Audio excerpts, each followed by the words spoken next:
저희는 지난 시간에 성경이 하나님과 우리와의 관계, 또 그리스도와 교회의 관계가 어떤 관계인가를 이해시키기 위해서 그것에 가장 근접한 비유로 결혼한 부부의 관계로 설명하고 있음을 살펴보았습니다. 여러분, 하나님과 우리와의 관계, 그리스도와 교회, 그리스도인과의 관계가 부부의 관계가 같다는 것이 어떤 의미를 갖는다고 그랬습니까? 그것은 하나님께서 우리를 그 많은 사람 중에 하나, 소위 n분의 1로 우리를 사랑하는 것이 아니라 마치 오직 자신에게는 유일한 아내, 남편처럼 아주 독점적이고 배타적인 그런 사랑의 관계를 갖는다는 것을 말씀드렸습니다. 여러분 중에 혹시 이런 의문을 가진 분이 있습니까? 아니, 어떻게 하나님께서 그렇게 많은 수많은 하나님의 사랑의 대상이 얼마나 많습니까? 예수 그리스도를 믿는 사람들이 얼마나 많습니까? 어떻게 하나님께서 그 많은 수많은 하나님의 백성들을 오직 이 세상에 한 사람밖에 없는 아내로 그렇게 상대하고 사랑할 수 있을까? 여러분, 우리는 만일 남편이나 아내가 5명, 10명 이상 된다고 해보십시오. 우리가 마치 한 여자, 한 남자, 한 남편, 아내인 것처럼 여러분 그렇게 사랑이 가능합니까? 그 대답은 분명하죠. 그것은 하나님이시기 때문에 가능합니다. 하나님은 우리 인간처럼 인간이 아니고 하나님이십니다. 그래서 요한복음 10장 그 선한 목자의 비유를 보면 그 선한 목자는 자기의 그 양들의 이름을 다 알고 그 각각의 그 양의 이름을 불러낸다라고 그렇게 말하고 있습니다.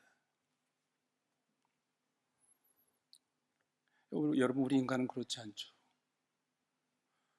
제 과거에 보면 저희 어머니가 저희가 아들이 5이었는데 아들 하나를 부르려면 거기 여러 명의 다른 아들들을 꼭 해야지 그렇게 많이 헷갈리고 혼동되시더라고요. 우리 인간은 이런데 하나님은 수많은 그 사람들을 어떻게 각각의 이름을 각각의 유일한 나의 아내처럼 그 사랑의 대상으로 사랑할 수 있는가?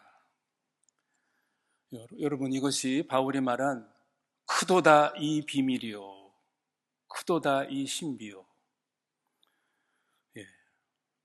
하나님께서 내가 나를 볼 때라도 참 실망스럽고 사랑하고 싶지 않은 때가 많은 우리 자신들을 하나님께서 이 세상에 오직 유일한 대상으로 나를 사랑하시다니, 그런 사랑의 대상이 되었다니, 이것이 가장 큰 우리의 은혜요 복임을 우리는 알아야 합니다.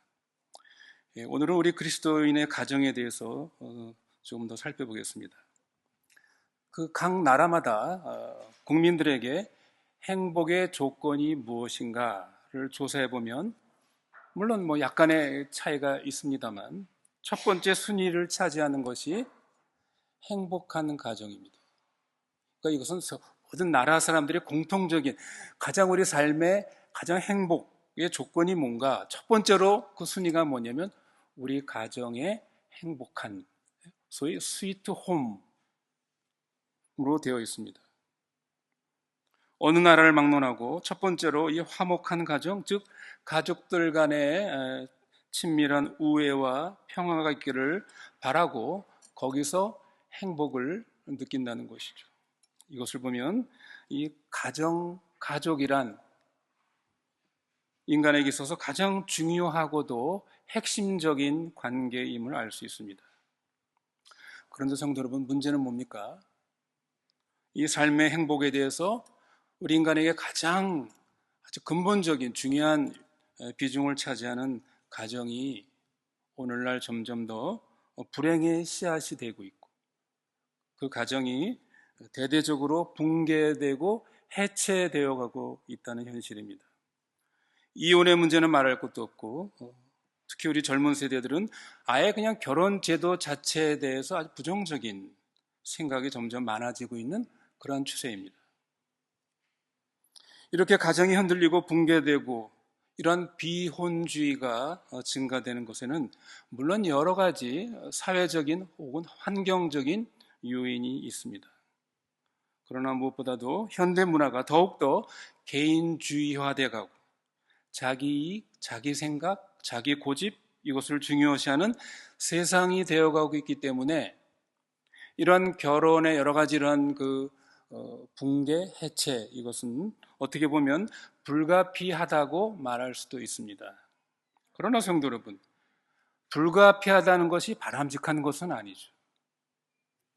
오늘날 어느 누구도 가정이 붕괴되는 것이 바람직스럽다라고 생각하는 사람은 없습니다. 왜 그렇습니까? 가정은 전에도 말씀드렸듯이 한 그 공동체, 사회를 구성하는 가장 기본적인 그 단위입니다.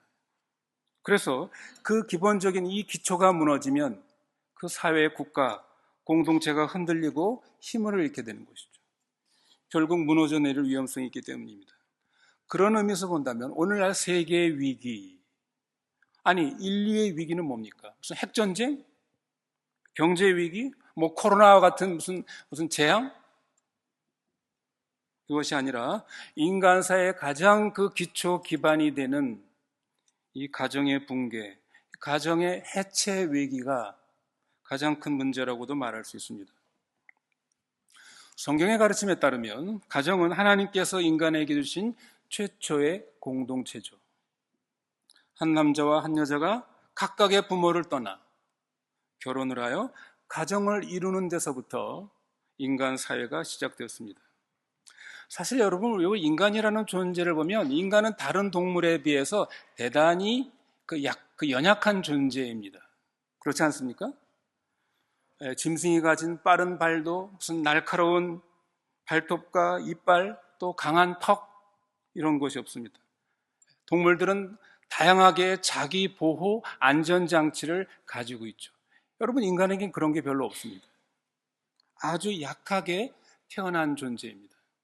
그럼에도 불구하고 인간이 모든 피조물의 주인공, 만물의 영장이 될 수 있는 이유는 뭡니까?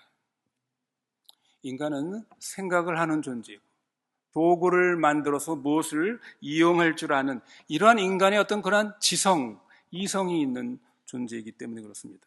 또한 다른 사람과 인격적인 상호 관계를 맺으면서 서로 의논하고 협력하고 서로 도우면서 사는 것, 이런 사회적인 요소가 인간이 다른 동물과 아주 다른 그런 특징입니다. 그리고 이러한 사회적 존재로 태어난 인간이 최초로 관계하는 타인이 바로 가족이죠. 뿐만 아니라 인간이 가장 오랜 기간 동안 함께 사는 그 타인도 바로 이 가족 공동체입니다.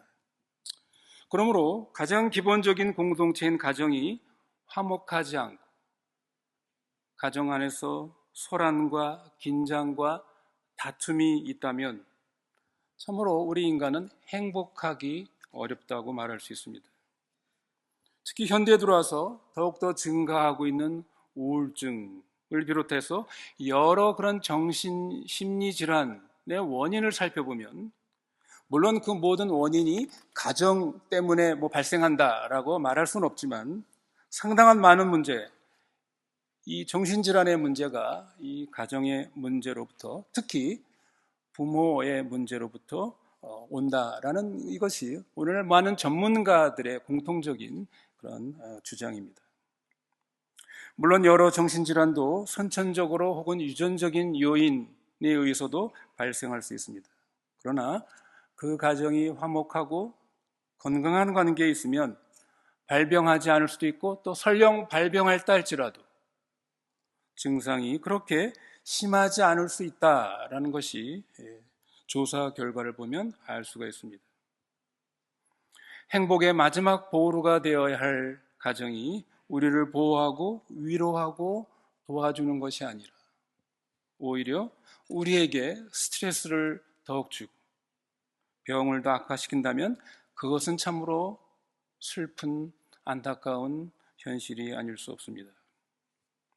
여러분, 오늘 읽은 이 본문의 말씀, 이것은 교회 직분 가운데 감독과 집사, 이 감독은 장로, 목사도 여기에 해당되는 것이죠. 이 자격에 대해서 가르친 내용입니다. 그래서 여러분, 이 본문을 읽으면 이것은 목사나 장로나 집사 직분을 가진 사람들에게만 해당되는 말씀이겠구나 라고 여러분 생각하신다면 큰 오해입니다. 여러분, 이 내용의 의미를 살펴보거나 성경 전체의 교훈을 생각해 보면 이것은 단지 교회 직분자만이 아니라 모든 그리스도인들에게 해당되는 이 가정에 대한 성경의 이 중요성에 대한 교훈임을 알 수가 있습니다. 특별히 오늘 본문 4절, 5절 그리고 12절에 어떤 말씀이 있습니까?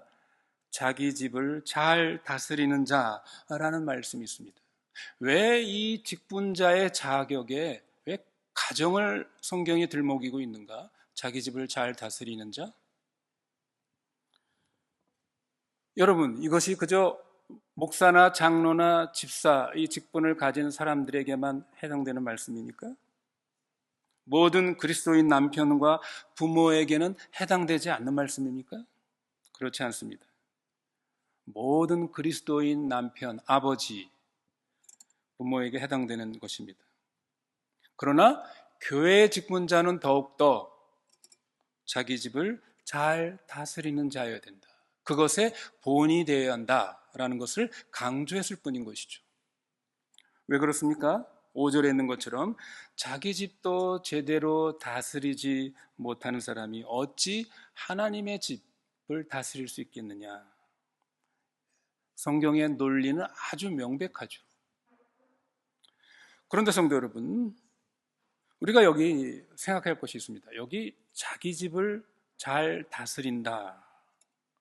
이 다스린다는 의미가 무엇인가 하는 것이죠. 어떤 사람들은 이 다스린다는 이 말에 상당한 반감을 표시하는 사람들이 있습니다.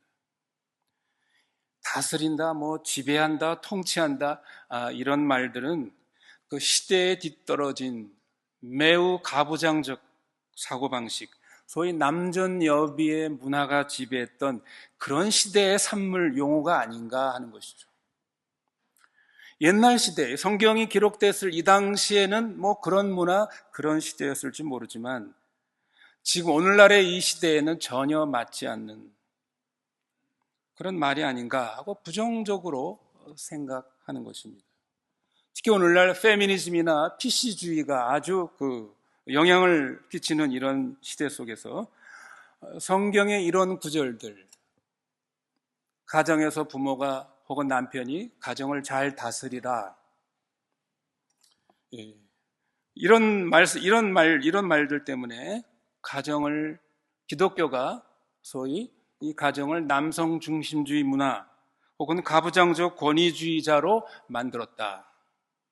그래서 가정 안에서 불공평, 억압과 폭력의 정당성을 이런 성경 구절이 제공해 준 거다. 이렇게 주장하는 것이죠. 그러나 여러분, 이 주장이 올바른 것입니까? 올바른 해석입니까? 전혀 그렇지 않습니다. 이런 비슷한 오해가 성경에 또 있죠. 오늘 여러분, 일부 소위 환경보호론자들 있죠? 그린피스 운동을 하는 그 사람들 가운데 그런 주장을 합니다. 이 사람들이 창세기 1장 28절에 나오는 하나님이 사람들에게 뭐라고요? 생육하고 번성하고 땅에 충만하라, 땅을 정복하라, 다스리라, 이런 말이 있습니다. 그래서 소위 그린피스 운동을 하는 일부 사람들 가운데는 그렇게 기독교를 비판하는 것이죠. 기독교가 이 자연을, 환경을 우리 인간의 친구로 그렇게 여기지 않고 오히려 자연을 지배하라, 그렇게 했기 때문에 정복하고 파괴하고 착취하게 했다. 소위 자연을 정복자로 생각하도록 하는 그런 사상적인 기초를 기독교가, 성경이 제공했다라는 라고 그렇게 비난을 합니다. 그러나 성도 여러분, 그런 비난은 전적으로 오해입니다. 왜 그렇습니까? 우린 성경이 다스린다, 정복한다 라는 그 의미가 무엇인가 하는 것을 올바로 알아야 해석해야 된다는 것이죠. 오늘 본문에서 사용하고 있는 이 자기 가정을 다스리라, 잘 다스리는 자라는 이 다스린다라는 단어는 프로스테미라는 이 단어, 헬라의 말은 물론 여기에 통치한다, 지배한다, 다스린다라는 뜻이 있긴 있습니다. 그러나 그 뜻보다도 이 프로스템이라는 뜻에는 관리하다, 앞서다, 보호하다, 돌본다, 이끈다, 사회를 본다, 이런 뜻을 가지고 있는 단어입니다. 그래서 여러분 영어성의 NIV에 보면 이 단어, 이 가정을 다스리는 단어를 뭐라고 썼습니까? 매니저라는 말을 쓰고 있습니다. 가정을 잘 관리하고 경영해야 한다. 땅을 정복하고 다스리라 라는 의미도 마찬가지입니다. 자연을, 땅을 정복하고 파괴하고 착취하라는 말이 아니라 뭡니까? 자연을 잘 개발하고 관리하고 유지하고 보호하라, 돌보라, 이런 뜻을 가지고 있는 것이죠.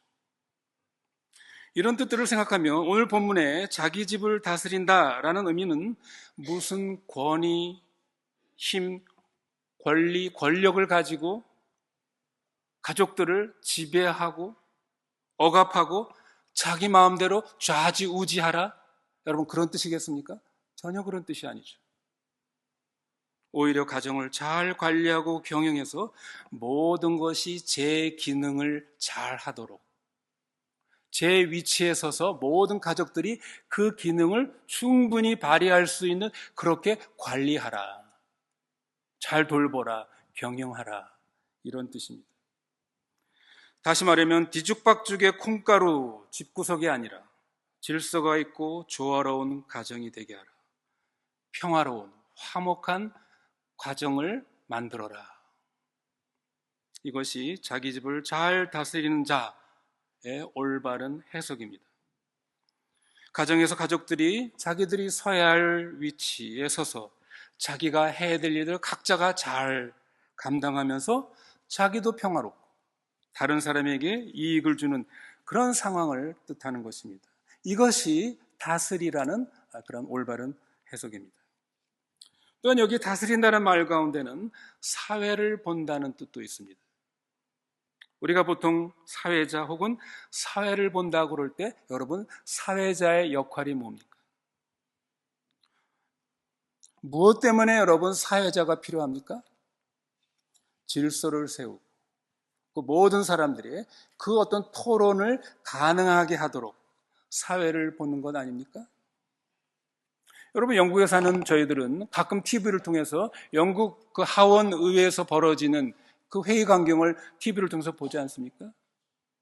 양당, 여당과 야당, 그 중간에 누가 있습니까? 하원 의장이 있죠. 소위 스피커라는 하원 의장이 사회를 보죠. 사회를 보면서 회의를 진행시키고 그 회의를 잘 진행하도록, 토론을 잘 할 수 있도록 그것을 사회 보는 일이 바로 이 의장의 역할입니다. 원내 그 질서를 유지합니다. 여러분, 하원 의장이 주로 하는 말이 뭡니까? 많이 들었죠. 오더. 여기저기서 시끄러, 조용히 해. 다른 사람이 말할 때 조용히 하고, 어떤 사람이 너무 말을 많이 하면 금방 말을 중지시키고 다른 사람이 말할 수 있도록 이런 것들을 하는 것이 이 사회를 보는 자의 아주 중요한 책임입니다. 그러므로 사회자는 혼자 떠들어도 안 되고 결론을 내릴 때는 다수의 의견을 반영해서, 이것이 바로 제대로 된 사회자의 역할입니다. 일방적으로 사회자가 자기가 무슨 마이크를 잡았다고 해서 그 사회자의 이처에 있다고 해서 자기 마음대로 결정을 내리면 그것은 사회자의 자격이 없는 것입니다. 여러분, 가정의 사회자로 질서를 세우는 것도 마찬가지입니다. 여러분, 가정의 사회자로 누구를 하나님이 세우셨습니까? 남편과 아버지 혹은 부모가 그 가정의 사회자가 되는 것이죠. 만일 남편이 아빠가 다른 가족의 주장을 무시하고 자기 마음대로 하거나, 혹은 아내가 남편을 무시하고 가장 노릇을 한다거나, 자식이 아비 노릇을 하면 그 가정의 질서는 그야말로 콩가루가 되는 것입니다. 또한 가족 간에도 편애나 불공평이나 억울한 일이 없도록 하는 것도 이 사회자의 중요한 역할입니다. 중요한 질서 중에 하나입니다. 그러므로 이 다스린다는 말은 무슨 폭력, 힘을 가지고 일방적으로 지배하거나 억누른다는 그런 뜻은 적어도 이 본문이 그렇게 말하고 있지 않다는 것을 우리는 명심해야 합니다. 그런데 우리가 이 가정의 질서를 얘기할 때 가정의 핵심이 무엇이냐, 어디에 있느냐 문제를 생각할 필요가 있습니다. 우리나라 문화에 큰 영향을 끼친 유교에서는 가정의 가장 핵심을 이 부모와 자녀의 관계로 보죠. 그것이 핵심입니다. 그러나 성경에는 뭐라고요? 한 남자와 한 여자가 부모를 떠나 둘이 한 몸을 이루는 이 가정이 핵심은 바로 부부입니다. 그런데 여기에서 우리가 또 한 가지 생각할 것이 있습니다. 부모와 자식은 혈연의 관계죠. 피의 관계입니다.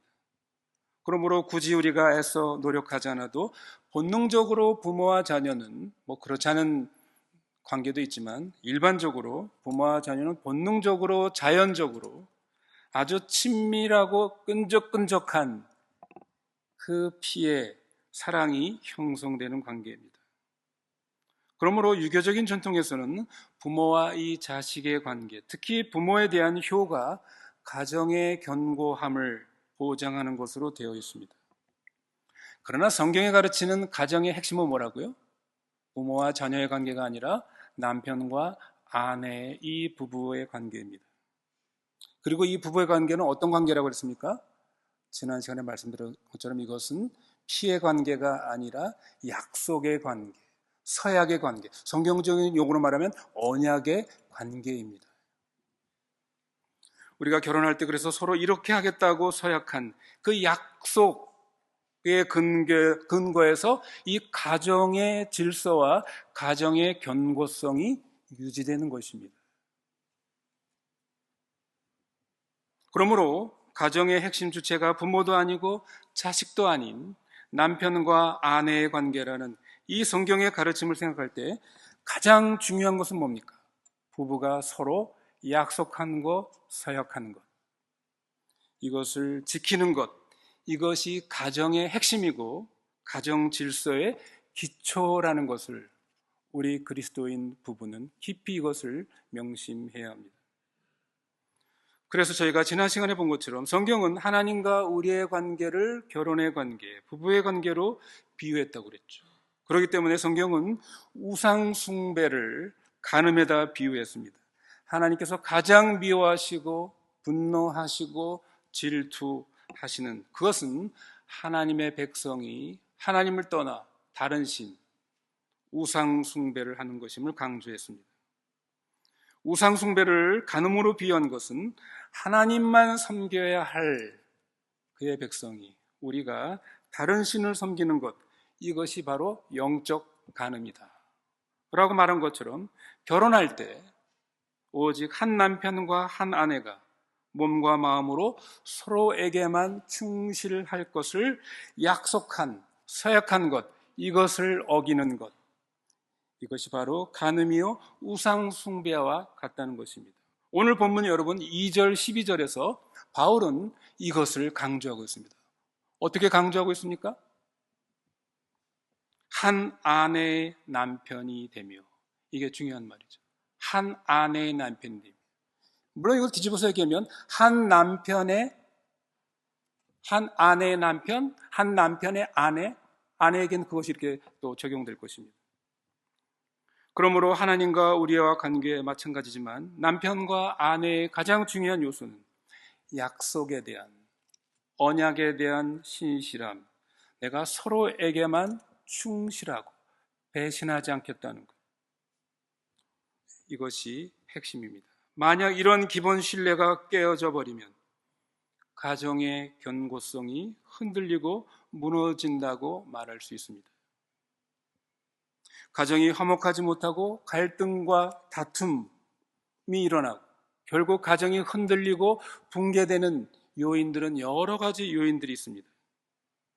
그러나 그 중에서 이 부부의 약속의 파기, 배신이 큰 부분을 차지하고 있음을 통계 조사가 보여주고 있습니다. 어쨌든 가정의 핵심인 이 부부간의 불화, 이혼은 물론 어떤 이혼은 불가피하게 이혼이 또 불가피한 그런 이유들도 있죠. 그러나 어쨌든 이 가정의 이러한 붕괴와 이혼 이런 것들은 본인들에게 불행을 가져다 줄 뿐만 아니라 그것은 자녀들에게도 엄청난 영향을 끼치게 됩니다. 상처를 가져다 줍니다. 특히 어린 자녀들에게 가정의 붕괴, 이혼은 어떻습니까? 부모는 그들의 하늘과 땅이 아닙니까? 그들의 전부가 아닙니까? 모든 안전보장의 기본이 여러분 부모입니다. 근데 그 부모가 화목하지 못하고 불화하고 또 부모가 이혼하면 그 자녀들의 안전, 특히 그들의 심리적이고 정신적인 안정이 어떻게 보장될 수 있는가? 얼마나 그들이 충격을 많이 받겠습니까? 그러므로 여하튼 부부간의 불화는 가능한 한 우리가 피해야 할 부분입니다. 돈, 권력, 성공보다도 그 무엇보다도 가정에서 부부간의 화목과 가정의 화평은 훨씬 더 중요하다는 것을 우리가 깨달아야 합니다. 여러분, 이것이 뭐라고요? 행복의 근원이고 건강의 근원입니다. 여러분, 오늘날 우리가 살고 있는 이 세상에 얼마나 스트레스가 많이 있습니까? 그런데 우리가 집에 가서도 가정에 가서도 또 스트레스를 받고 살면 우리가 어떻게 건강을 유지할 수가 있겠습니까? 성도 여러분, 우리가 이런 문제를 이 가정의 화목의 문제, 가정의 이 평화의 문제, 행복한 가정을 이루기 위해서 우리가 이 문제를 어떻게 해결할 수가 있습니까? 어떻게 하면 우리 부부가 조화롭고 평화롭게 가정을 이룰 수가 있겠습니까? 아마 여러 가지 방법이 있을 것입니다. 이것과 관련한 유익한 여러분이 인터넷을 통해서 혹은 서적을 통해서 많은 도움을 받을 수 있습니다. 그러나 성경 전체의 가르침에서 우리가 얻을 수 있는 교훈이 한 가지 있습니다. 그게 뭡니까? 바로 절제입니다. 참는 것입니다. 오늘 본문에서도 이 절제하며 근신하며 2절, 12절 두 번 언급되어 있습니다. 특히 디도서에 보면 이 절제와 근신에 대해서 상당히 반복해서 강조하고 있는 것을 보게 됩니다. 여러분, 우리 인간에겐 다 감정이 있죠. 충동이 있습니다. 그럴 수 있습니다. 그런데 그런 우리의 개인적인 감정, 충동 이것을 어느 정도 우리가 절제할 수 있느냐, 거기에 인격적인 성숙성이 결정됩니다. 성도 여러분, 생각해 보십시오. 성숙한 어른이다. 어른이 된다는 의미가 뭡니까? 나이가 이제 많이 들어서 어른 나이가 되면 어른이 되는 겁니까?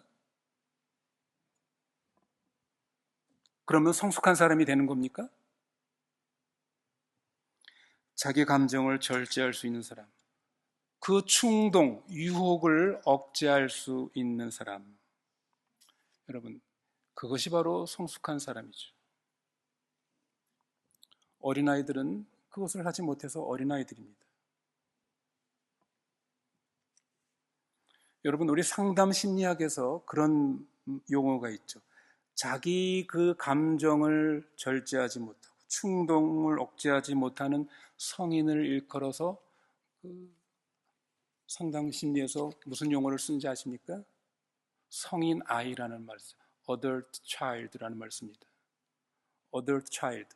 분명히 나이는, 신체는 adult인데 그의 그 감정, 그 인격적인 성숙도에서는 여전히 child한 이런 사람을 가리켜 쓰는 용어입니다. 남편이 부모가 성인 아이인 그런 가정이 제대로 기능하기가 어려울 것은 너무나도 분명합니다.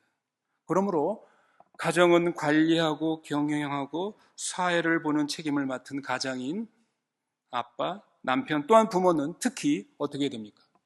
자신을 절제하고 참는 훈련을 부단히 힘써야 합니다.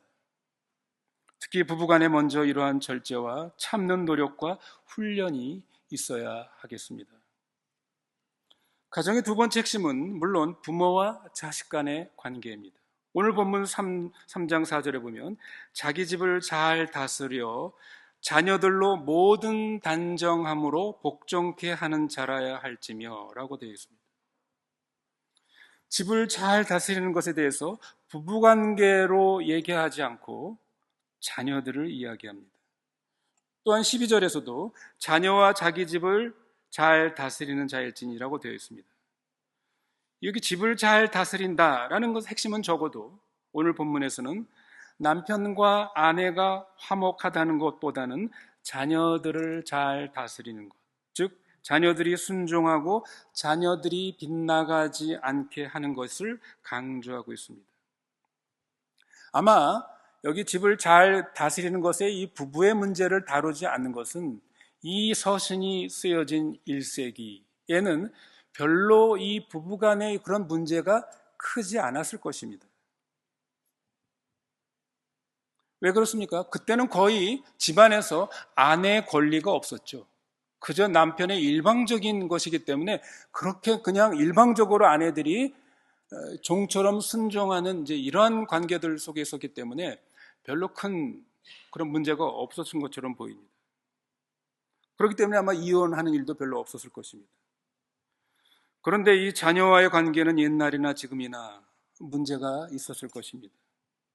세대 차이로 오는 부모와 자녀의 갈등은 어느 시대나 있기 때문에 특히 이 자녀들의 양육하는 문제는 이 1세기 시대에도 가정의 중요한 문제였을 것입니다. 성도 여러분, 오늘날 우리의 이 자녀 양육은 더욱더 어려워져 가고 있습니다. 우리가 사는 시대가 너무나도 빨리빨리 변화되고 있기 때문입니다. 특히 자녀 교육에 대해서 관심이 큰 우리 한국 부모들, 자녀 교육에 대한 근본적인 동기를 우리가 점검해 볼 필요가 있습니다. 그것은 여러분, 믿지 않는 사람 부모들만 아니라 믿는 오늘 우리 그리스도인 부모들에게도 마찬가지입니다. 부모 자신이 스스로에게 질문을 해볼 필요가 있습니다. 우린 자녀들에게 다 이게 너를 위해서, 내가 다 너를 위해서 이렇게 공부를 시키고 이렇게 하는 거야 하면서 자녀들에게 유형무형의 압력을 가하고 있지는 않은지, 정말 그것이 자녀의 유익을 위한 건지 아니면 부모의 나 자신의 어떠한 욕심을 위해서 그런 것은 아닌지, 자기 만족을 위해서 그런 것은 아닌지 우리는 반성해야 합니다. 그러므로 자녀들은 우리 부모의 욕심의 피해자가 될 가능성이 매우 많습니다. 그래서 여러분, 자녀들이 공부할 때 정말 자기를 위한 공부가 아니라 어떤 자녀들은 그 부모의 그 요구를 만족시키기 위해서 부모를 위해서 공부한 그런 일들이 한국에 종종 우리가 그런 소식을 듣지 않습니까? 자녀들이 제대로 공부가 되겠습니까? 설령 그렇게 해서 좋은 대학을 갔을지 모르지만 자녀가 그것으로 잘 성공한다는 보장은 없습니다. 그런 것들이 우리가 자녀를 망치는 길이 아닌가, 우리 부모들이 반성할 필요가 있습니다. 정말 우리 부모는 자녀가 자기를 위한 공부가 무엇인지 이런 것들을 잘 살펴서 그 자녀가 가장 잘할 수 있고 좋아하는 것들, 이것들을 잘 파악해서 그런 것을 도와야 되지 않겠는가, 이런 것들을 우리가 생각해야 합니다. 이게 다 너가 잘 되라고, 다 내가 너를 사랑해서 하는 거라고 하지만, 그러나 그것이 우리 부모의 욕심과 기대가 아닌지, 만일 그런 것이라면 그것은 왜곡된 자식 사랑입니다. 여러분, 성경이 금하는 사랑이 무슨 사랑입니까? 자기 중심적인 사랑이죠. 우리 전에 사랑에 대해서 공부한 것처럼 에로스적인 사랑입니다.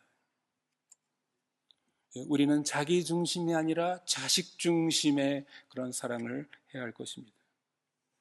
결국 자식을 망쳐놓는 그런 파괴적인 왜곡된 사랑, 이것을 우리는 늘 경계해야 합니다. 성도 여러분, 오늘날 많은 부모들이 자기 자녀들을 사람들의 부러움이 대상이 되는 그런 자녀로 키우고 싶어 합니다.